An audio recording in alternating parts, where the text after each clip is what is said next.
পীযূষ গঙ্গোপাধ্যায় ইনি একজন বাংলা চলচ্চিত্র, টেলিভিশন ও নাট্য অভিনেতা ছিলেন। গাঙ্গুলি 1965 সালের 2রা জানুয়ারি হাওড়ার সালকিয়ায় জন্মগ্রহণ করে। নাবার্ডের কর্মচারী হিসেবে পীযূষ তার কর্মজীবন শুরু করে। এরপর ইনি অভিনয় জগতে চলে আসেন এবং কলকাতার নাট্যমঞ্চে অভিনয় করা শুরু করেন। ব্রাত্য বসু, বিভাস চক্রবর্তী, অরুণ মুখোপাধ্যায় ও রমাপ্রসাদ বণিক প্রমুখ নাট্য ব্যক্তিদের সঙ্গে ইনি অভিনয় করেন। পীযূষ গঙ্গোপাধ্যায়ের পৈতৃক নিবাস ছিল বাংলাদেশের নারায়ণগঞ্জে এবং এখান থেকে ইনি পড়াশোনা করেছেন। পরবর্তীতে ইনি কলকাতার বেহালার অধিবাসী হন এবং ছাত্র জীবনে খ্যাতনামা গোলকিপার হিসেবে খ্যাতি অর্জন করে এই গাঙ্গুলি দা।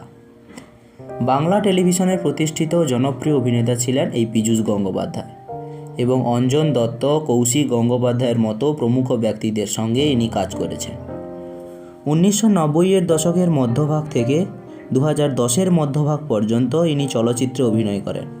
এনার অভিনীত কয়েকটা ধারাবাহিক ও কয়েকটা চলচ্চিত্রগুলোর মধ্যে রয়েছে জল নূপুর, আবার যখের ধন, রহস্য চলচ্চিত্র ব্যোমকেশ বক্সী এবং শরৎচন্দ্র চট্টোপাধ্যায়ের উপন্যাস অবলম্বনে নির্মিত চলচ্চিত্র ইতি শ্রীকান্ত।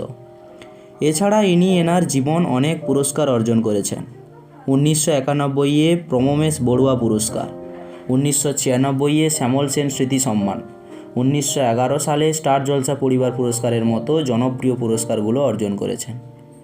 যাই হোক, পীযূষ গঙ্গোপাধ্যায় তার ব্যক্তিগত জীবনে পামেলা গঙ্গোপাধ্যায়কে বিবাহ করেন এবং তাদের একমাত্র পুত্র রমিত গঙ্গোপাধ্যায়কে ফেলে রেখে 2015 সালের 25শে অক্টোবর কলকাতার বেলভিউ ক্লিনিকে পীযূষ গঙ্গোপাধ্যায় মারা যান। পুরো ভিডিওটা দেখার জন্য সবাইকে অসংখ্য ধন্যবাদ। ভিডিও ভালো লাগলে প্লিজ সবাই একটা লাইক করে দেবে। চ্যানেলে নতুন হলে চ্যানেলটাকে সাবস্ক্রাইব করে নেবে। আজ এখানেই বিদায় নিচ্ছি, দেখা হচ্ছে পরের ভিডিওতে।